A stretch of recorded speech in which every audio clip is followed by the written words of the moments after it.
నూతన ప్రత్యేక సమావేశానికి చేసినటువంటి జ్యోతిర్ కుటుంబ సభ్యులందరికీ నా నమస్కారాలు. అలాగే మన ఫౌండర్ అయినటువంటి అనుభవ్ గారికి, కార్యవర్గ సభ్యులకి, ఇక్కడ విచ్చేసినటువంటి డిస్ట్రిక్ట్ వీడియోలకు, మండల కోఆర్డినేటర్లకు, ప్రతి ఒక్కరికి నా యొక్క కృతజ్ఞతలు. అనుభవ్ గారు ఎందుకు స్టార్ట్ చేశారు ఈ ప్రోగ్రామ్ అంటే, ఒక మన కులంలో ఉన్నటువంటి వెనకబాటు నుంచి మనం ముందుకు రావాలంటే విద్యలో కావచ్చు, చదువు, రాజకీయంగా కావచ్చు, మనకు కావాల్సిన కార్పొరేషన్ నిధులు కావచ్చు, ఏ విషయానికైనా కానీ అందరూ ఉమ్మడిగా ఉంటూ మనకు తోచిన ఏదో మన సంఘానికి సంబంధించిన సమస్యలు కానీ, ఆర్థికంగా కానీ, రాజకీయంగా కానీ మన దృష్టికి తీసుకెళ్ళి మన మంత్రుల సమస్యలను పరిష్కరించుకుంటూ, అలాగే మన రీసెంట్ ఏదో ఇక్కడ యాక్సిడెంట్ జరిగిందని చెప్పేసి అన్నగారు స్పందించి మన తనకు వాహనంలోనే ఇచ్చేసారు.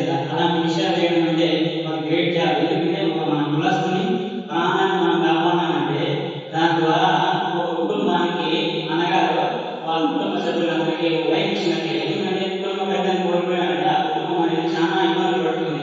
అది అందరికీ తెలిసిన విషయం. అలాంటి విషయాలు చేస్తూ మనందరం కూడా మన కుటుంబంగా భావించి మన చేతినైతే ఏదైతే ఎంతో కొంత మన చేతినైతే మన సమస్యగా పనిచేసి కృషి చేసి అన్నగారు చేసినట్టుగా మనం ముందుకెళ్దాం. మనం మన చేతికి సహాయ సహకారం అందిస్తాం, ముందుకు తీసుకెళ్దాం. అలాగే అన్నగారు వచ్చిన సత్సాయి కూడా నేను వీడియోలో వచ్చాను. అన్నగారు అక్కడ మా వీడియో వచ్చి ఒక 2 మండలాలు చేశాను.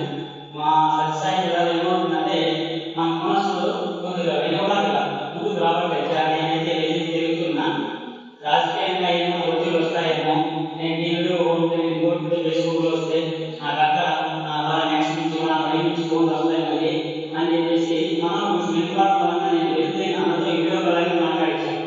చూసిన మా ప్రాంతంలో అది కొద్దిగా రాకుండా వీడియో ఒకటి మనము ముందే కుటుంబంలో పుట్టినామంటే మన కులం కోసం మనం ఎవరికి భయపడాల్సిన అవసరం లేదు.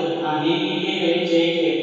కులం కోసం మనం ఉంటే మన కులం మన మీద మనం చేస్తే మనం చేస్తాం, చేయదా అనే ఉద్దేశంతో రండి అని చెప్పి చెప్తున్నాను. మా సమస్య అయితే కొద్దిగా బ్యాక్వర్డ్ ఎందుకు ఆలోచన రాజకీయంగా పార్టీకి సపోర్ట్ చేసినట్టుగా మన సొంత చేసేదానికి కొద్దిగా భయపడుతున్నారు. ఆ అపోహలను అందానిలో మనం ముందుకు వచ్చి కోరినట్లు కావచ్చు, డిస్ట్రిక్ట్ కావచ్చు, అన్నగారి సభలు కావచ్చు, చైతన్య పరిచి మనం 1-2 సార్లు చెప్పి చైతన్య పరిచి మనం ముందుకు తీసుకెళ్ళి